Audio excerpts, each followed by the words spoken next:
And is 1 versus 8 a no-brainer? The team that stormed through the Dally M Awards is expected to down the Knights. Mad Dog MacDougall disagrees. Yeah, he can take that up with Melbourne's assistant coach, Kevy Walters. Coming up after the break, we'll take a look at the Storm v the Knights with a couple of legends to talk to, Kevy Walters and Adam MacDougall. This is the game plan. We're back in a moment.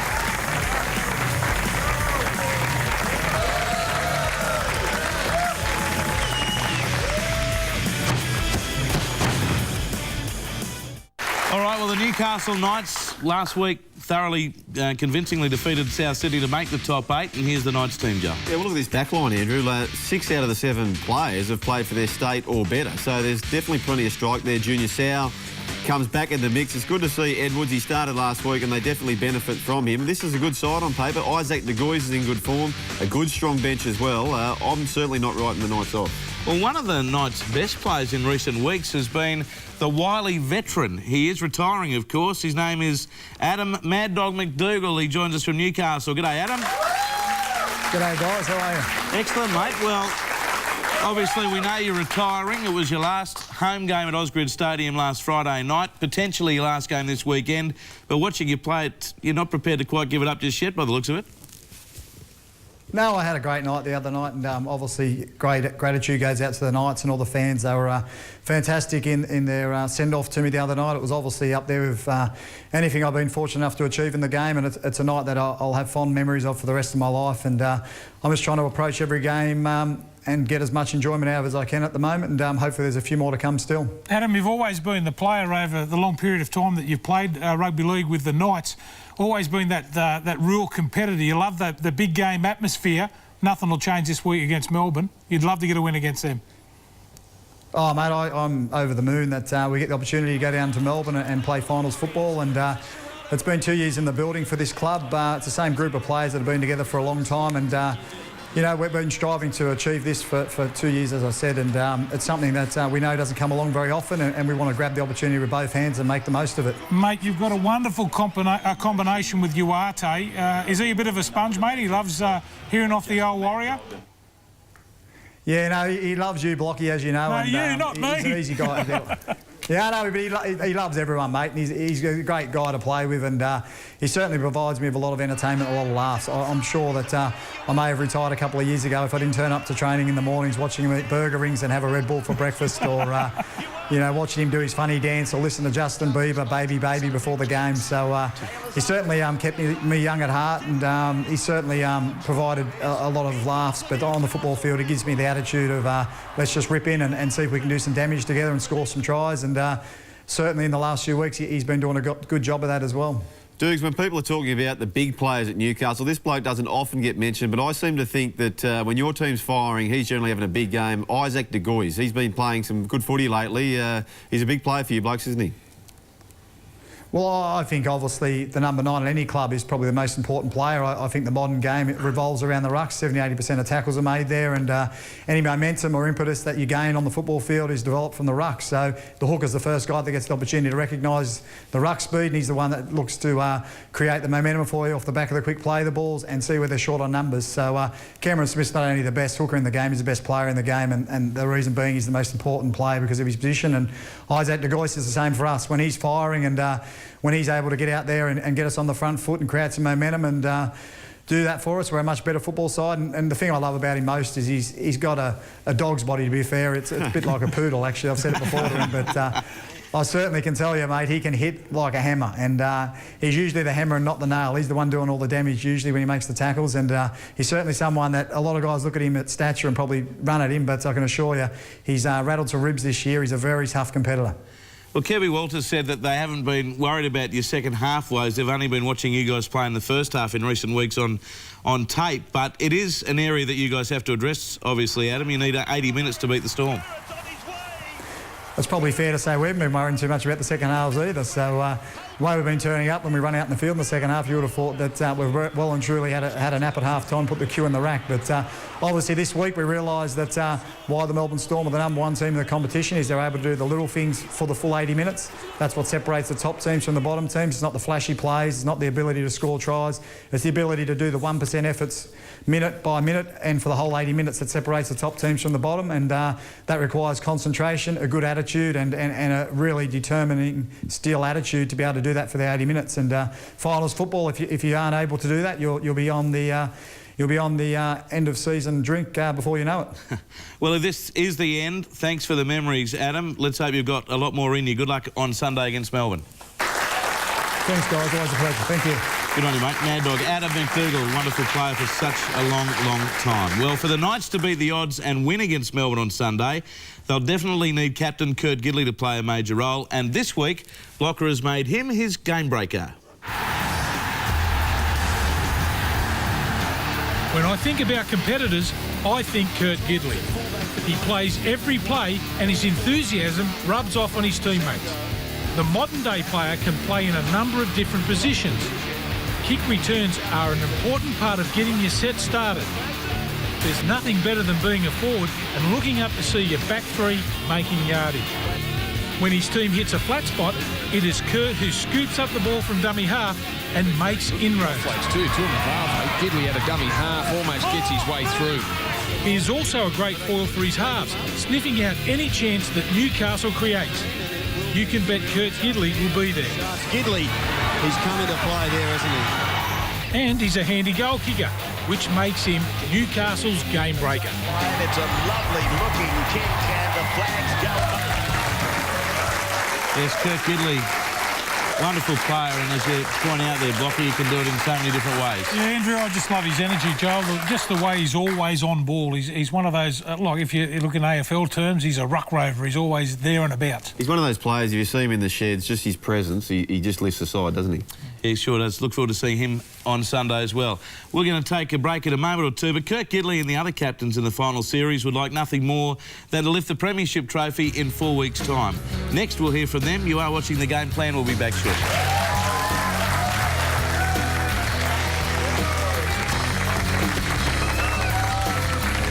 Well, leading aside to Premiership glory is one of the greatest achievements that North Sydney unfortunately never went through, well, not since 1922, but it's one of those great achievements any player is after in life. And here's what the skippers of the finals-bound teams had to say about their chances this weekend and for the rest of the series.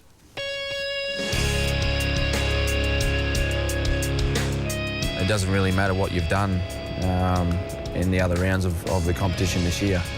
All that matters is the way you play this week, and you know, people are talking about, are you worried about the Dragons, are you worried about the Tigers? Well, not really, we're worried about the Knights. Yeah, at some stage you've got to beat the best teams in the 8 and in the final series, and we've got to do it in round 1 of the final series. So, and I'm excited to go down there and play against one of the best teams and some of the best players in the competition. All right, now as per usual, every Monday after round 26 they have the captain's call at ANZ, and our own Brad Fitley was out there.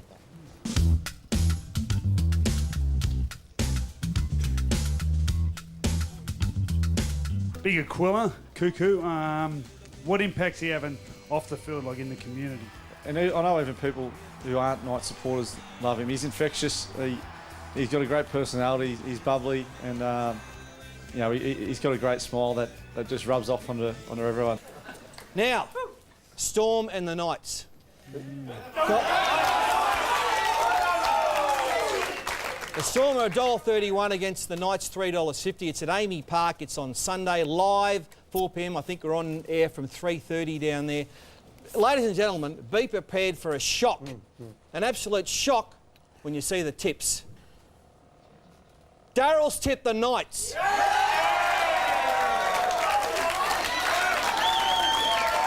me why. Well, just before I tell you why, let me just say this. They're actually showing that game live throughout all the eastern states of Australia, Channel 9. So you're going to get live in Melbourne. Including as well. Melbourne. Beautiful. So it's fantastic. So that's great news for all the supporters Good work, Inch. of Melbourne and the Knights, etc. And I think the Knights will win because I don't like the preparation they've had. Melbourne, I know he rested his 2 stars last week, but they got smashed Gareth Widdop's been injured.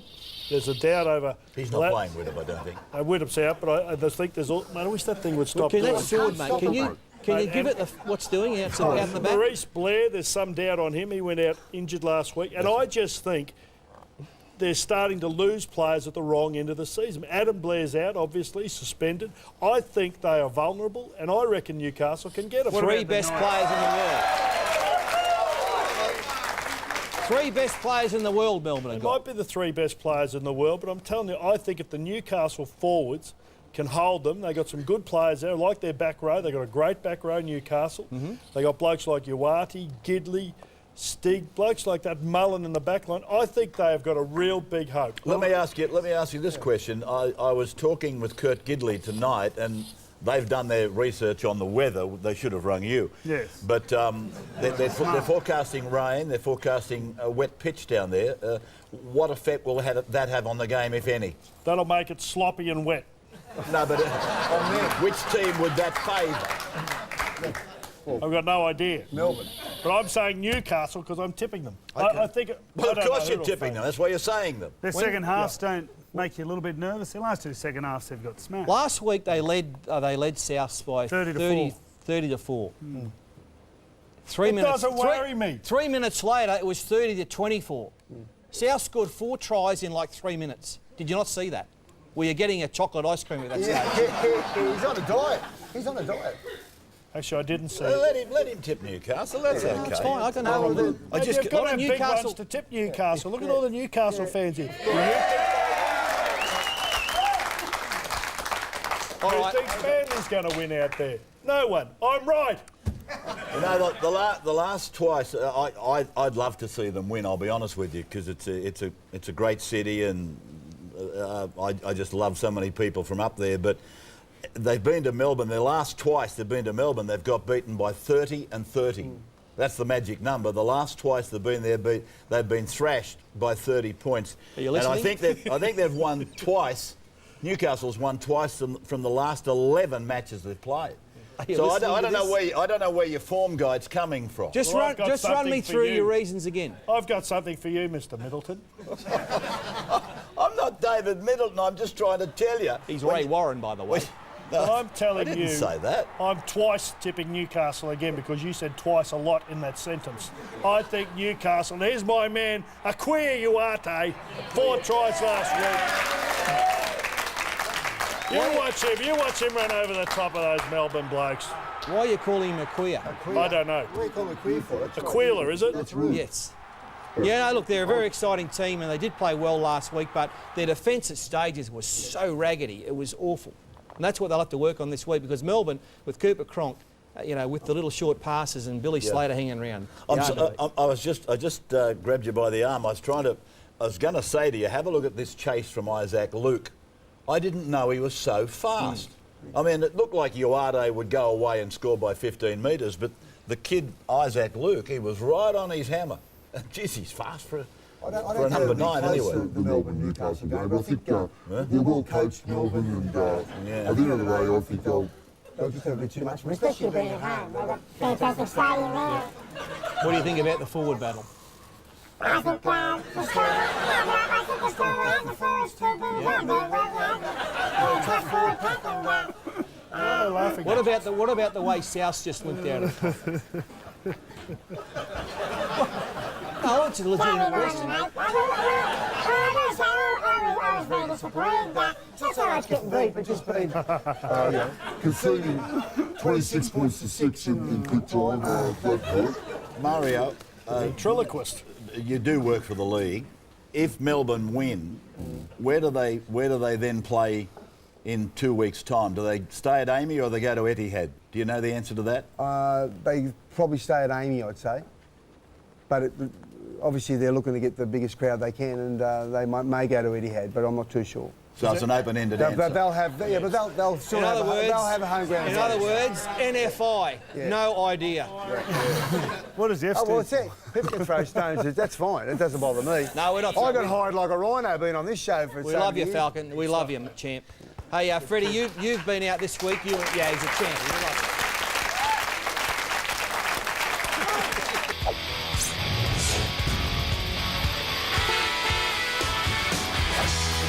juggles. Hines Sutton who kicks. Taylor's after Uate! Under the now, sit back and enjoy. Uate, chased by Luke, has a dive. It's in vain. 4 tries equals the Newcastle record. Well, he did it in the final second of the game.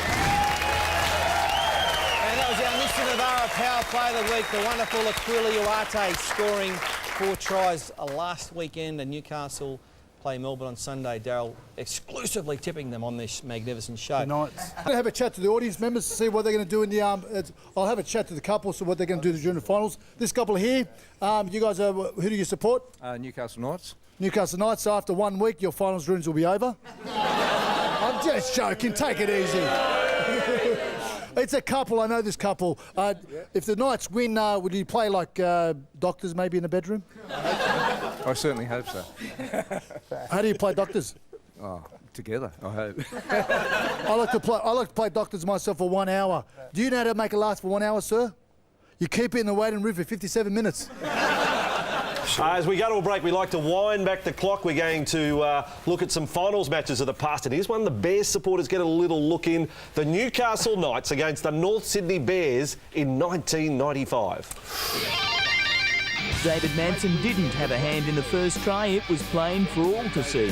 Matthew John's solo effort in full view of everyone, but referee and players soon saw things differently. Newcastle had a try disallowed, then Norths. Here it comes, but it's been called back. With injured Bears seated on the sidelines and his team down 8-0, Craig Wilson stood up to be counted. This time Manson won't be disallowing the try. But the controversial rulings continued. Craig Smith's claim dismissed, and in the second half, Newcastle's Jamie Ainscough was turned down in the same corner. Let's come there, Cross. Referee Manson kept his cool, recalling 2 more Newcastle scoring attempts before Ainscough made it second time lucky. Scow! Race for the ball, and Ainscough appeals again. A sin binning seemed to sound North's death sentence, but down to 12 men, Aaron Avula flew above the pack to put the Bears within 4 points before Butterfield made it game, set, match, Newcastle. That is it. Thank you, linesman. Thank you, ball boys, the Bears.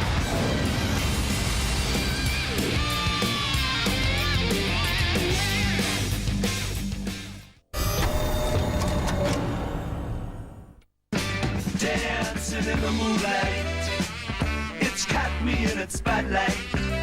It's all right. Dancing in the moonlight. Taylor's after Uate. Now, sit back and enjoy. Uate, chased by Luke, has a dive. It's in vain. 4 tries equals the Newcastle record.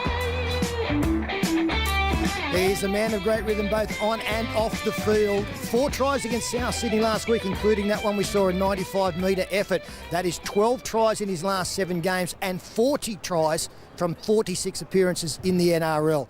He is one crowd pleaser, and he's going to be a superstar of this game. Now, before we have a look a little bit more at Akuila and the Newcastle teammates, we've got some drama going on behind us here with Rory Kostjason leaving the Melbourne warm-up, we believe with a possible hamstring strain. You can see there, not happy at all, the young utility player. So he's gone to the sheds. There may well be a late change in this Melbourne lineup. Okay, let's have a look at the Akuila Uate, already named by Melbourne this week as one of their greatest threats. Gus, I know in commentary last week you said he's the most dynamic ball runner in the game. He is at the moment. He can do it from a standing start. He can do it at any part of the field. The thing about him, he's just not there for the the try-scoring run either. He's there to do some hard work. He's a little bit in that Wendell Saylor, Lottie Takiri mould when they were very young and come in and help the forwards. He actually bends the opposition back better than some of his bigger players in the team. He's a real weapon, And if they can get him plenty of ball today and Melbourne aren't careful, he'll run a couple in. Wally, I know that Gus has already touched on this, but he's part of a very strong attacking arsenal, is Akuila Uate. And they'll be looking to get the football to him as often as possible. I think they've got the attacking game to really trouble Melbourne, but have they got the defensive capabilities to back it up? That's the doubt, Sterlo. I think if you're sitting 8th on the ladder, it's because you may have a good attacking weapon, but you've also had some difficulties with your defensive line throughout the course of the season. Understanding is something I believe is causing the greatest problem for them in that area. I, to be honest, can't believe that they've got Kurt Gidley at fullback. If I was coaching the side, I'd have him at 5'8". I believe he's a fantastic player, and that's no insult to Ryan Stigg either, but I really do believe that if they've got a little bit of experience and understanding, it's got to be a little bit closer to the ruck. All right, let's hear from their coach, Rick Stone. Rick, every team has its weaknesses. What have you identified in the Storm? Look, the Storm are pretty good right across the park. Obviously, you know, we've got a little bit of an opportunity on our right side. We think we can do okay there, but it's a matter of execution. You know your fate, don't you? That is some advantage. You know that you win, you carry on, you lose, you're gone. Yeah, it's pretty black and white for us. We understand when you come 8th, that's what you get, and we're up for it. What do they need to be better at, your team? Probably consistency for 80 minutes. You know, been in and out of games for the last few weeks. We need to play for the whole 80 minutes today, both offensively and defensively. You confident? Yeah, absolutely. All the best with it. Thank you. Gus, I know we've concentrated a lot on the Fijian flyer on the flank, but I think today for the Newcastle Knights, it really comes down to the performances of Jared Mullen and Kurt Gidley, how well they play. Yeah, that's to give them the points. And they're very capable. I said earlier on, when Newcastle get it right, they're as dangerous as any team in the competition. And when they get on the front foot, they can really control proceedings with their kicking game and enthusiasm. The problem is, and Rick Stone said it there, is consistent intensity. They fade in and out of games. And when the attacking, you know, when the good attacking game stops, defensively they become very brittle. Now, you know, Cameron Smith, Cooper Cronk, Billy Slater are going to be loitering around that play-the-ball area, waiting for the tired forward. Isaac Luke and Chris Sandow found them out easily in that area yesterday. Newcastle will get punished if their forwards don't defend well across the 80 minutes.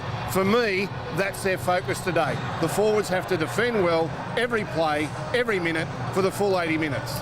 Well, these are the 17 men who are facing sudden death this afternoon. At fullback, Kurt Gidley. On the wings, McManus and Akuila Uate. The centre pairing, Junior Sau is back from injury today to partner the Mad Dog, Adam MacDougall. In the halves, Ryan Stigg and Jared Mullen. A back row of Joel Edwards, Chris Houston and the punishing Neville Costigan, with Ivan Tuamavave, Isaac De Gois and Antonio Kafusi in the front row. The interchange, Steve Southern, Richie Fayoso, Mark Tafua, and a big shock, Zeb Tahir.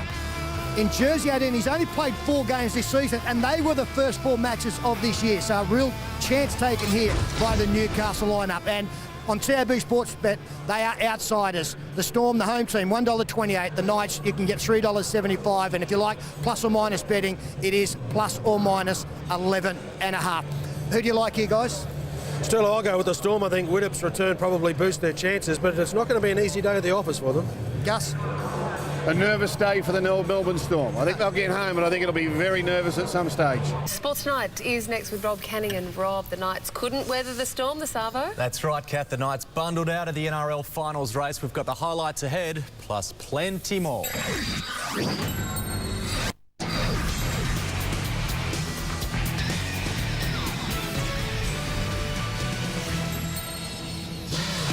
Hi, I'm Rob Canning and welcome to ST. Melbourne has earned a week off after knocking Newcastle out of the finals at Amy Park this afternoon.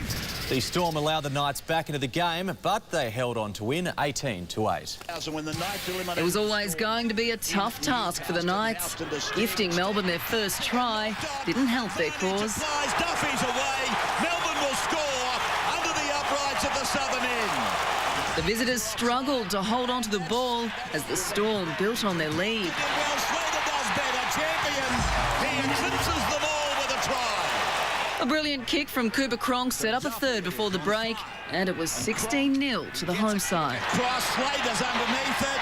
So too is Newcastle. Manu has scored.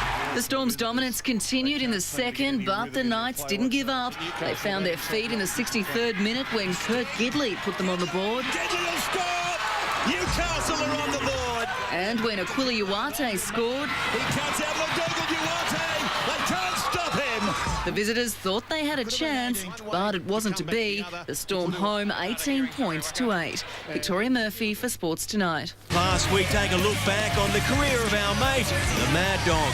OK, now there was a few tears down in Melbourne yesterday because Sunday's clash marked the last time fellow panellist Adam MacDougall would play in the NRL.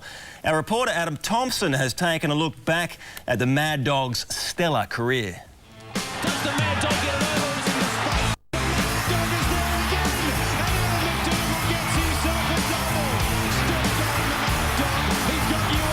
After 17 years, Adam MacDougall is calling curtains on his NRL career, but the Mad Dog entertained till the end.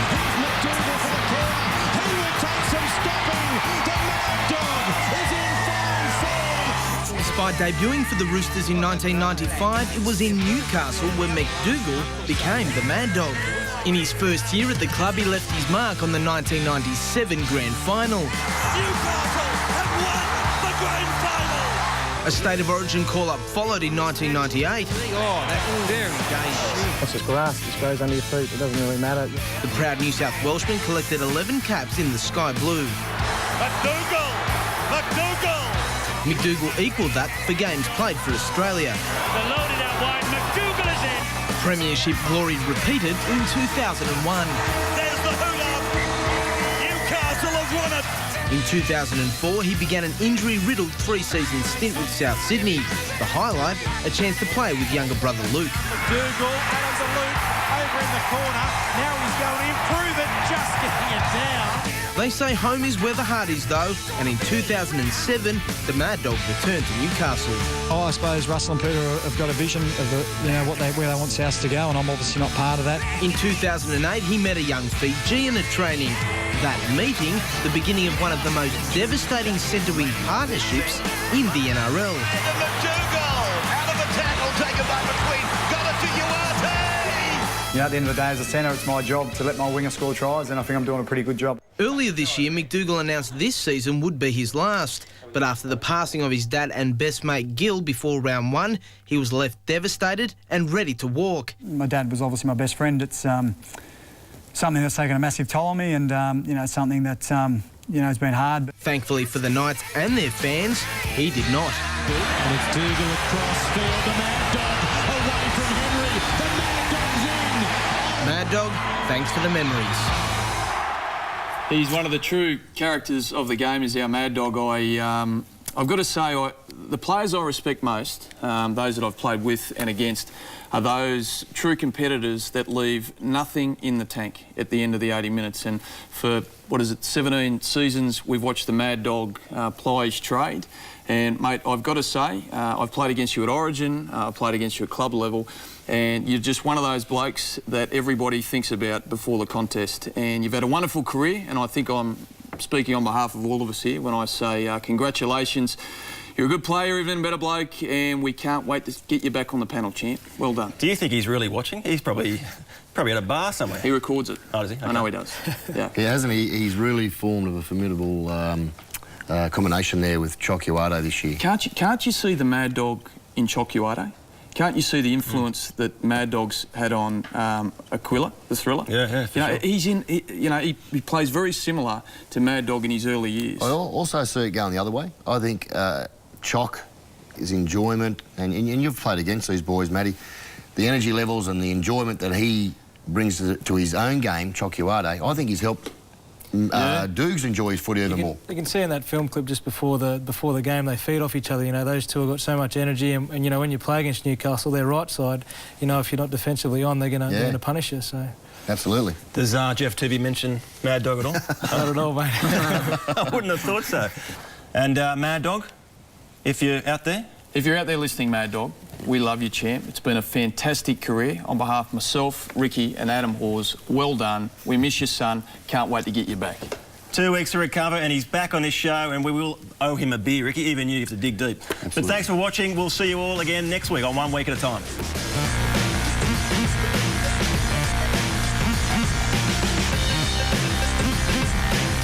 To take us to the break, a big congratulations to Blocker's good mate, Akuila Uate, who took out the Rugby League Players Association Player of the Year award this week. Come on, tell me, who are you? Get to Uate, Akuila Uate.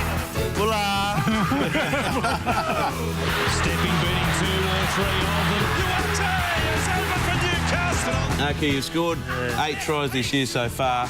Blocker scored 12 in his career, so you've nearly caught him already. Uate for the corner. Slater can't stop him this time. Thanks, fellas. See you, Blocker. See you, buddy. Uate. Come on there. Come on there.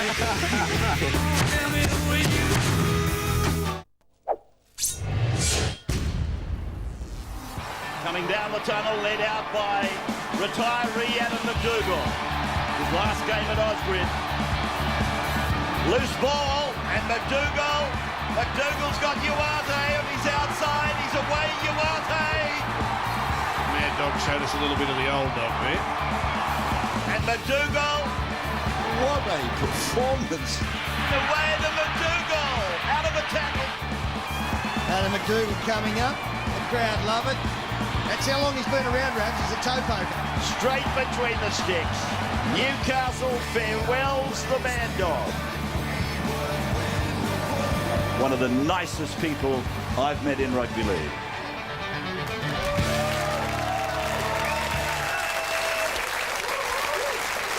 Well, back to the show. Adam MacDougall's been a star player for a long, long time. Started at the Roosters, ended up at the Knights, had a stellar career with them, 195 games, won comps, played great for New South Wales and Queensland, and Australia. And he's joined tonight by Ryan Hinchcliffe from Melbourne Storm. Please make them welcome.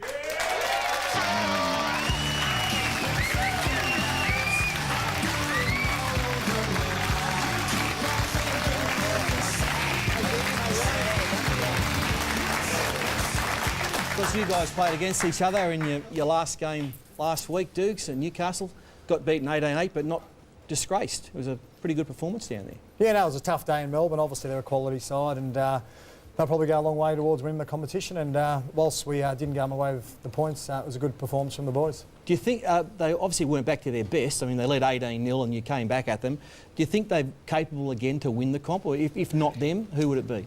Well, they're only one game away from making the grand final, so you know, they're a very good chance. But I honestly like the Broncos, and I like the West Tigers. I enjoy watching both them teams play, and I think it'll be a great spectacle. Mate, what was your plan against Melbourne last week? Because you seemed to try and get on the outside of them, and it led to their first try actually when I think it was Costigan dropped the ball, and was it Duffy picked it up and scored? Yeah. I mean, you seemed like you were getting on the outside of them. Oh, look, we try to play an exciting brand of football, and one that, you know, has some risks at times, and you know, we wanted to move the ball around, not die wondering, and we went down there with an attitude of throwing the ball around, and unfortunately, if that doesn't come off against a quality side like Melbourne, you can pay the price pretty quickly, and that was a pretty clear indication of what happened there in the first try. Mate, a lot has been said about your pre-match ritual. I think we've got some video of this coming up a bit later. This is one of their tries. Because you're a bit different as a footballer. Would you agree with that or not? I don't know about that. Andrew Johns is the one that says I'm different, so it's pretty concerning when he calls me weird, because he's the weirdest bloke you'll ever meet. But what about your pre-match stuff? I think we've got some vision here of what you do before a game. Like, look at you there, you're talking. What are you doing? Oh, I've got no idea. Obviously, the vibro's been a big talking point. There it is. Myself and Uate like to jump on the vibration machine before the game, and you know, as Ryan will tell you, mate, the preparation that goes into playing now, yeah, it's good pre-match. It's always handy to be able to do that, I reckon. You used to talk to the legs. Is that true story? You talk to the legs? Oh, yeah, I talk to my legs quite often, actually, but, you know, that story, once again, has been blown out of proportion. By Andrew Johns. But, you know, it's a good story. It makes people laugh, so I'm happy to go with it. Yep. Can we, I know the game's not till tomorrow night. Can we just have a sneak preview of Rabs calling the teams onto the field at 7:30? Oh, turn it. I was like, take the field. I was like, take the field tonight here. It's the Tigers. Number one, Jimmy Munson. Don't you start. Yeah, number one. You start. Look at Bo Ryan. You can't do it. You cannot do it. You're terrible at it. And outstanding. Look at Marshall, the new zip man. Can you give us something, Rabbi? Adam, can I ask you? I want to get back to some sort of seriousness. You've played 17 years, if my maths is right, and you've basically played through 2 eras of our game, and you've seen, I would imagine, some enormous changes. Yeah, definitely. Obviously, Probably the most enjoyable era for me was probably early 2000s. So I just enjoyed the football back then. I suppose there was more quicker ball movement. There wasn't as much, I suppose, emphasis on the play, the ball and the ruck, and the game was a little bit more free-flowing and it suited outside backs more. Whereas probably now it's more of a game built on the ruck. That's where everything comes from, and you know the wrestling's come into the game a fair bit more, which is, you know, made it a little bit more forwards-based. And you know, whilst the game's changed, everyone's adapted to that, but I still enjoy playing with, you know, guys like Freddie and Joey back in the day. They were the best days for me. Has it become too sanitised? Well, like I said, everyone evolves to whatever is being successful at the time, and obviously with Melbourne being the dominant side over the last couple of years, everyone tries to emulate what the winning sides are doing, and it's just a fact of life now. The wrestle is a massive part of the game, and you know, until the laws are changed where they crack down on the numbers in tackles and the speed of the play of the ball, I think you'll continue to see a heavy emphasis on the wrestle and the slowing of the play of the ball. So would you like to see the laws changed with regards to numbers in a tackle? I personally would. I don't think there needs to be free in a tackle from time to time. I think once the man's held up, I can't see the need for a third man to be coming in at the knees, and the slowing down of the play of the ball. As I said earlier, I just think that you know, you do whatever you can within the rules to win, and you know, that's congratulations to the teams that have been able to maximise that. But to me, I'd like to see the footballers coming back in, maybe the interchange brought back a little bit, to see the little guy come back into the game late in the game. There's too many fresh players on for the whole 80 minutes. I liked it when Alan Langer was playing, and there's a mismatch, and for me that was what football was. Just going back to Akuila. Yeah. Tell me the Red Ball and Burger Ring story. That's not true, is it? Yeah, we had a team meeting about 2 weeks ago, and I could hear this loud crunching noise in my right ear, and I looked across and Aku had his face under his shirt while the team video was playing, and I asked him what he was eating, and he showed me a packet of burger rings, and it was like at 8 o'clock in the morning. That was his breakfast. So, and he had a Red Bull to wash it down with. So very healthy living out there, kids. And I'll tell you what, we appreciate you coming on this show over all the years, but I'm going to give you 20 seconds now. Because I mean, you've had a wonderful career. Is there anyone you want to thank for what you did on the football? Obviously, thank my family and my lovely wife, and all the coaches and players I've played with. It's been an amazing journey, and I've enjoyed every second of it. And you know, I'd like to quickly thank the Footy Show too. It's been a massive part of my life. I've been on here a fair bit in the last 10 years.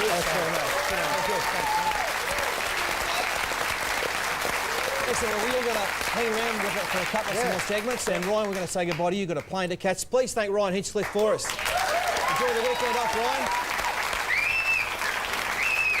And right now, Rabbi, another magnificent throw for you. Yeah, exactly. Come on, champ. We've got to go to the break now, and Robbo, who's been with the show for a long, long time, we asked him to go into the vault and come up with his favourite Footy Show moments. Here it is.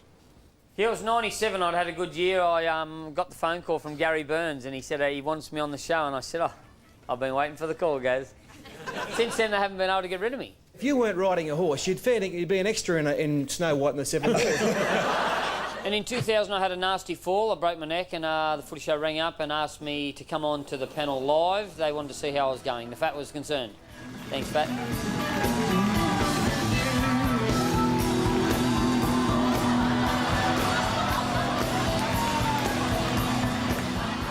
I could have killed Tony Chalmers that night. Yes, former Balmain Parramatta player there, Tony Chalmers. Still got the good hands on him. Got nothing. But I was in my element out there with the players and with the punters on the street. That's where Robbo shone. Is there still a problem downstairs, Derby? Paddy Vorton? I didn't know who is he. He don't know me, I don't know him. Would you like to come back to room 1086 and make a funny video with me? Because that won't be a try. He loses control of it. How did you come up with it was a fucking try? I know my son, but I don't know Peter Stealing. Hey, can I have a bite, please? Thank you very much. You know the job in the world. Would you get the sack from if you put in one bad performance? Knife throwing. Your hairdresser still got a job? I'd retire. Hey! Wake up, Monaghan. You've been living in your brother's shadow for years. You a Footy Show fan? Yeah, watch it every, what night's it on? Thursday. Every Thursday night. Only for Robbo. Only for Robbo. How hot? How hot's it been? Michael, tried to do a runner, eh? No, I wouldn't do that, mate. Yeah. I wouldn't do that. What are you up to? That's not a try, it's a fair dinkum miracle. A try, it's a fair dinkum miracle. That's not a try, it's a fair donkey miracle. The worst moment of my career on the footy show would be Mario's book launch. It was just shit. The book was shit. The day was shit. There was no support. It was tough work. You read the book? I've read it. What was your favourite part? What was your favourite part of the book? I haven't actually read it yet, but so far I like the title. What was your favourite part? No, I haven't read it. I don't read too well. What was your favourite part? I haven't read it yet. Favourite part. Favourite part? If you do that one more time, I'm going to stick that right shut. Favourite part? I haven't got a favourite part. It's tragic. The footy show has been great. Fatty actually gave me a rap. Just gave me a rap then. He's the most boring bloke I've ever met. He's got nothing. As a viewer of the greatest show on TV, the footy show, it's missing no talent time. That was my favourite. I love it. I love it.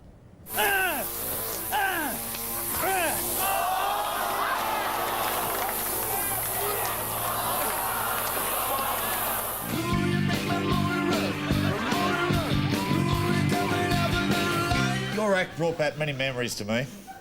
Like the time I got my nuts stuck in a fence. I think I saw him in a few German movies. At the game, we're gonna win. What more can I say? Leon Anderson. There you go.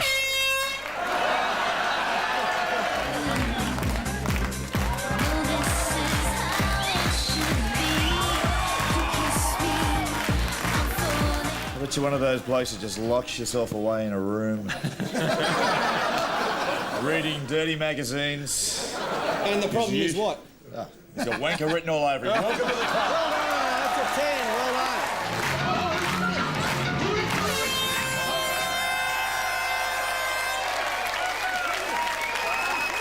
Go on, you Dick. Well done, mate. Oh, mate, that didn't finish. That's bad luck. I could dance like that too if I had 12 schooners under my belt, Dick. All right, still low. You cut it out too quick. Dick, I was only halfway through the song. cut the friggin' music, Dick. It's me, mate. Sorry, mate. It's hard to believe Dick's only 32. He's had a hard life.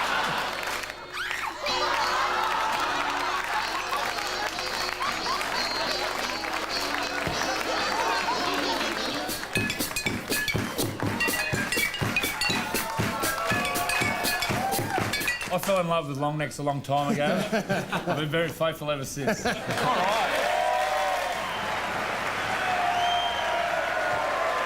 I know some blokes who can't even drink the right way up. I get it.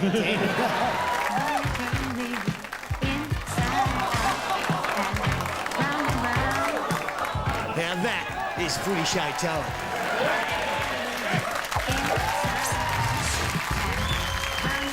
It's time now to say goodbye to the great man and what a stellar career once again. Adam MacDougall, thanks for coming out.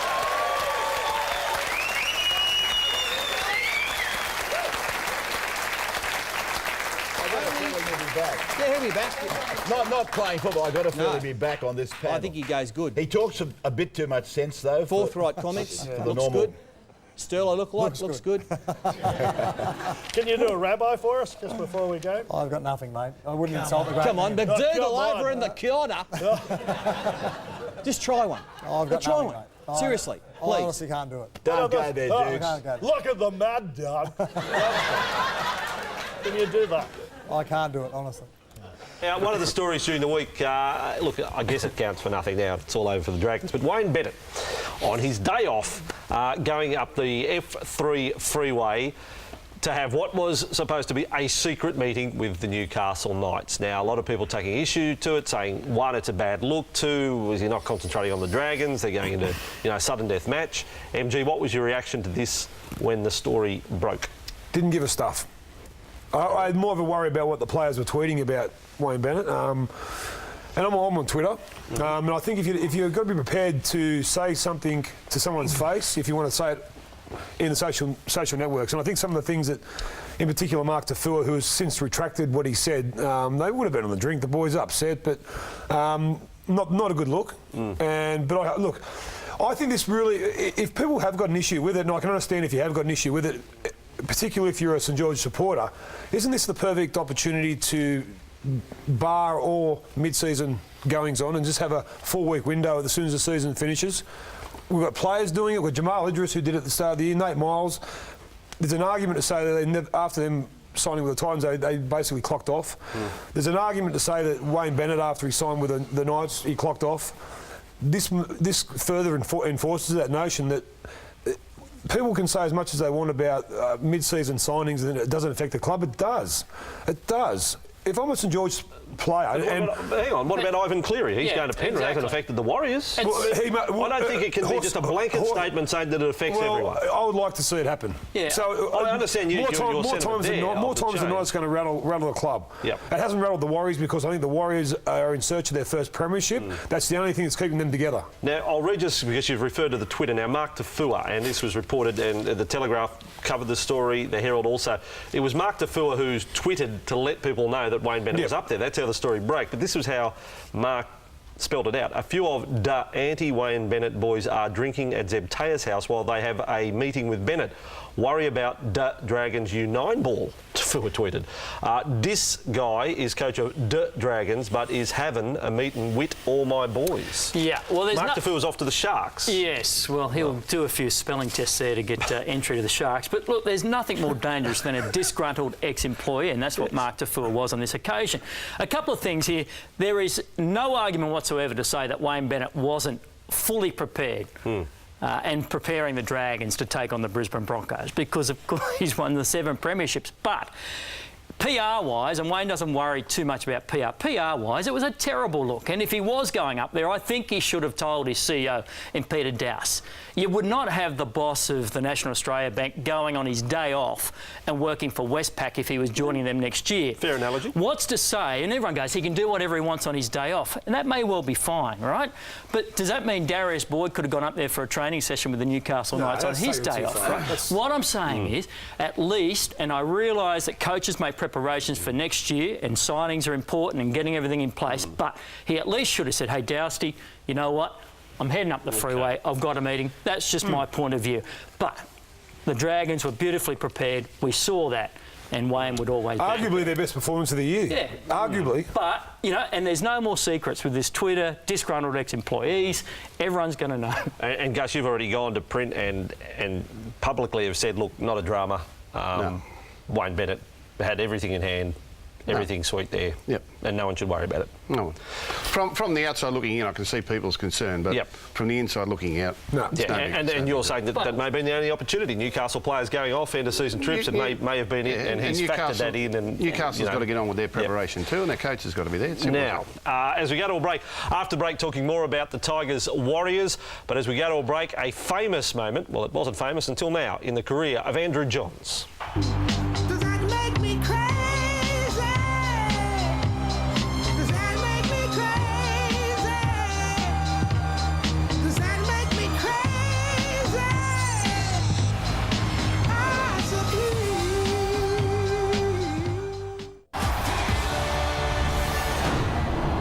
Our panel this morning, when you're talking grand finals, plenty of experience and winning experience alongside me in Brad Fittler, Andrew Johns. And one of our favourite players, not just because of his great ability, but his personality, Adam MacDougall.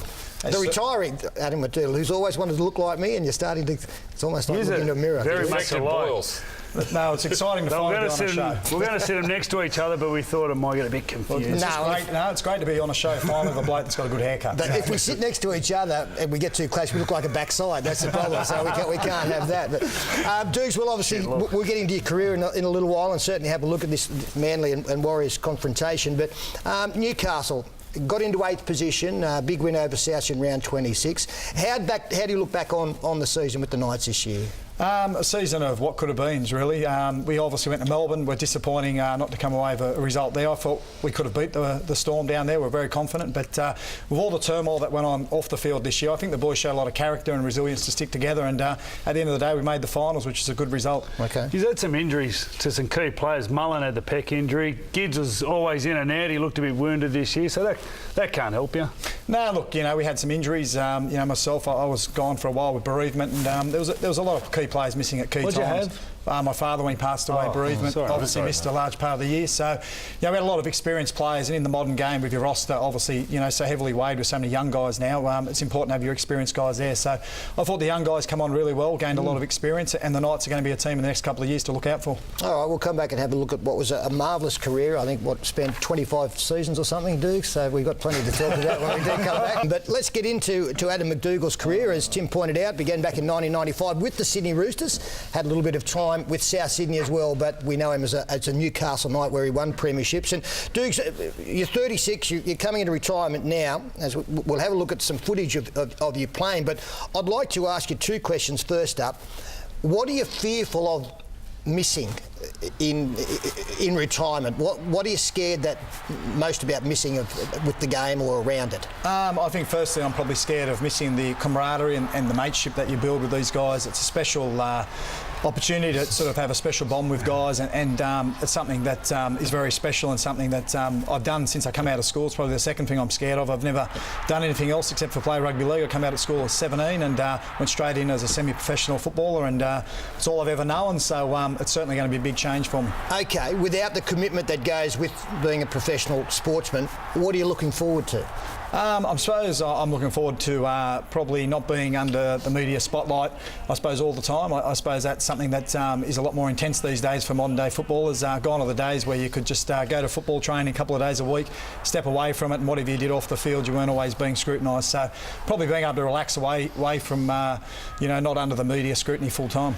Yeah, Dukes, you played since 95, you debuted, the mid-90s. You've probably played through a couple of eras. How much has the game changed? Yeah, significantly. I suppose I really noticed the change probably about 2006, and that coincided, I suppose, with the dominance of Melbourne, the real emphasis on the ruck, the play the ball. Wrestling sort of become more predominant in the game. I remember going to training the last couple of years, and we didn't practice tackling anymore from the age of 6. When I first started, we were out there tackling the tyres and the tackling bags, and all of a sudden I was turning up to training, and there was a wrestling coach, and we started to get into wrestling, and so that sort of when the game sort of I felt changed a little bit. And as a result, as a centre and an outside back, you probably didn't get provided with the same opportunities to play against your opposition. It wasn't man on man anymore. The slowness of the ruck allowed inside defenders to come across and help. So I noticed from an outside back's point of view, the game changed significantly around that sort of time. Who's the wrestling coach? Wrestling coach. Vince McMahon. Yeah, we had a few actually. 195 first grade games. You played 11 Origins and 11 Tests. You mentioned that maybe the man on man kind of situation went out of it, but you had a nice relationship with Wendell over a long period of time. And I hate to bring him up, but when we're talking about him, it's just hilarious. We need to have a Actually, chat. when he ripped that ball out, they got the bladder. It was in row 10 at ANZ Stadium. But it was all good fun. Yeah, no, it was obviously one of the things I enjoyed most about my rugby league career was playing against Wendell, and people always said it was a bit of a rivalry, but when you look at this footage, you can see it was pretty one-way traffic. Actually. All over him. They used to rip into each other. Then one year we went for a tour to England, and somehow they united, and they both turned on Matt Rogers. It was hilarious. What tour was that? There was alliance. It was like Survivor. They thought we've got to work together, so they just used their energy and turned on Matt Rogers. Poor old rat. He was heading for the padded cell. Well, you're the leading try scorer at the Newcastle Club. I think 92 tries in your career. Now, we've got you scored 4 tries, as did you, and Darren Elbert, Cooper Vuna, I think, were the others, and of course Akuila the other day. But Andrew Johns, he told me that he always thought you could have played fullback. I thought his best position was Adam McDougall was fullback, and one time we played. You took us through Dukes in New Zealand, and you're unstoppable this day. Yeah, no, it was a great day, actually. I remember before the game, Joey had probably had something bad for breakfast. He wasn't feeling the best. It was probably the spam that he had that morning before the game, the corned meat. But he said to me, I needed a big game out of you today because I wasn't feeling too well, and there's going to be plenty of football. And I seemed to just have one of them days where everything seemed to move so slow and I could see everything real clearly, and I was just on my game that day, and it was just a day that I'll never forget. So I had a great day at the office. Okay, well, it's great to have you here this morning, and the game will miss you, but we hope to see you around a fair bit, and I know that you will keep very busy. I know exactly how you feel. A lot of Sunday mornings, Joey comes in and says, "Still, I'm not feeling that good. You need a big one this morning." So it's. I just want to ask Dukes one more question. Dude, you're ahead of your time. In the mid-90s, everyone was getting flogged running long distances, but you never would. and you believe that the game of rugby league was speed and power. And you're before your time, probably 15 years before your time. Is that something you want to go into, sort of, you know, like a health and nutrition, maybe a head conditioner of a club? I'd like to probably help the younger kids. I think, you know, from a young age, a lot of kids aren't taught how to eat right and just how to, you know, be active and stuff like that. So definitely love to help the younger kids. They're not, you know, probably as experienced or as knowledgeable as the first grade players. So to get in at the grassroots level and try and help some young kids would be fantastic. Okay, all right, sounds good. Well, we'll take our first break now and we'll come back and have a look at how Manly and the Warriors have made it through to next week's big one.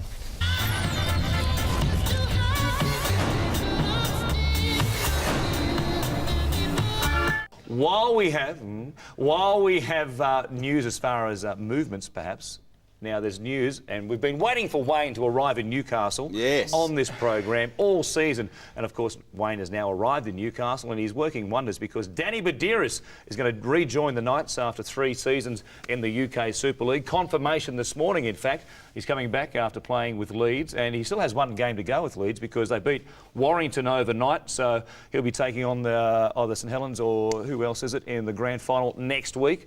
And Huddersfield. Then he's coming back to play with the Knights. I mean, he made his debut back in 1998. So it's going to be a hell of a career, isn't it? Didn't he try for a release halfway through the year and the club said no, and now... Well, they wanted some compensation. Right. He still had a season to go, but, you know, the power of Wayne. The power of Wayne. Does that mean the Johns brothers will be playing again? There's every chance. Is Matty going to finish with the grill team at 9, head down the highway, get on the training field, and Joey will be back? What do you reckon? There's every chance. I don't know, but I haven't seen Danny Buderus play for Leeds for some time. I don't know how he's going. I assume he's got at least 1 good year left in him. Good player. Oh, fantastic player. Oh, good player. He's been in England 3 years. Yeah. Is there anyone who can say no to the power of Wayne? No. Do you think? No. Is it once the phone rings and you pick it up, it's Wayne, you're like, OK, hang on. I know I'm contracted somewhere else for the next 5 years. It's Wayne. It's Wayne. You know? He just has that strength, doesn't he? He hypnotises. Like, there's something about his voice, that monotonous tone. You just go into the trance and do whatever he wants. Yes, Wayne. Is it that or Tinkler just opening his wallet in the background? Combination you just hear the noise. of the two, I think. Yeah. They're a lethal combination, aren't they? Tinkler, Bennett. Wow. I mean, who can resist? You get a long lunch and a great coach. Boy, Matthew Gidley, the former, great centre, is now the CEO of the club. They are buying back the farm, I guess, as they say in the classics. Sport is next with Brad McEwen. Now, the super coach, who coincidentally breathed life into some other Dragons, has a warning for Knights fans. He does, Bill. Wayne Bennett started at Newcastle today, and he says not to expect an instant premiership. Up next, Bennett's first training session and his thoughts on one of his recruits. Welcome to 10 News Sports Tonight. 7-time premiership winning coach Wayne Bennett has warned Newcastle fans not to expect instant success in 2012. Speaking after his first training session with his new club, Bennett said he wants to deliver the dreams of club boss Nathan Tinkler, but fans have to be patient. A few introductions, then the biggest signing in Newcastle history was down to work. Oh, work hard indeed, boys, work hard indeed. Wayne Bennett beginning his quest to become the only coach to win premierships at 3 clubs. I've been dealing with expectations since I was a young man, so I know there's a huge amount here. So I do know how to deal with it, I do know how to cope with it, so it's not something that's worrying me. Bennett admitting he was apprehensive on day 1. Players, the same. You only get one first impression, and I think once we make the group our own and feel a bit more comfortable amongst the aura that Wayne's got, I think we'll be a good group. Bennett's arrival has seen some bookmakers rush to install Newcastle as premiership favourites. When you add names like Boyd, Buderus, Tahir and Snowden, these are exciting times for Newcastle. The coach, though, with a word of warning. Realistically, a premiership may not be forthcoming in the near future, but more importantly, we just want to build something that will provide them with long-term success. Paid millions by club boss Nathan Tinkler, this gun for hire, ready to make his mark on the region. Said Nathan wants something pretty special for the people here in this part of the world, of Newcastle and the Hunter, and we want to deliver it for him. Just don't expect too many Wayne Bennett press conferences. You know, I'm not a rock star, I'm a football coach. And football coaches get out in the oval, they spend a lot of time out there, a lot of time with their players, and all this is a distraction. Adam Hawes, 10 News. Some may say that Wayne Bennett is the game's best coach. He started at the Knights today, but didn't think the attention was warranted. You know, I'm not a rock star, I'm a football coach. And football coaches get out in the oval, they spend a lot of time out there, a lot of time with their players, and all this is a distraction. But Bennett brings success and premierships wherever he goes. Just don't expect him to talk things up. Realistically, you know, a premiership may not be forthcoming in the near future, but more importantly, we just want to build something that will provide them with long-term success. Danny Weidler, 9 News. The coaching king arrives to survey his Knights. Wayne Bennett has arrived at the Knights, and Newcastle fans believe a premiership will magically appear with him. But Rugby League's most successful coach has warned it won't come easy. It's all about hard work and time. It's a new town, a new team and a new challenge for Wayne Bennett, but some things never change. I'm not a rock star, I'm a football coach. He was treated like royalty on day one of the job. Club great Paul Harragon blown away by the Knights' newfound attention. Mate, I can't believe this. This is amazing.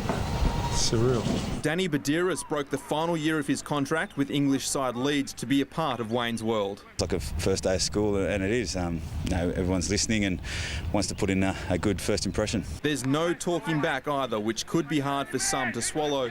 Darius Boyd's decision to follow Bennett from the Dragons means captain Kurt Gidley will have to give up his spot at fullback. Well, he can play half-back, 5'8" and hooker, so he's destined for one of those, I would think. It's Bennett's hardline approach which has seen him win 7 premierships, and he's making no apologies for that. I just think there's a great opportunity to build something pretty special here. It's clear there's a different feeling about the Knights, even after just one session with Bennett at the helm. Making sure it's a winning feeling is what the fans want and where the pressure lies. It might take a while, but that's probably where we could fall down, when we start to feel a bit of pressure. There's another battle here in front of me and another challenge, and it may not go to script. Stu Adam, 7 News.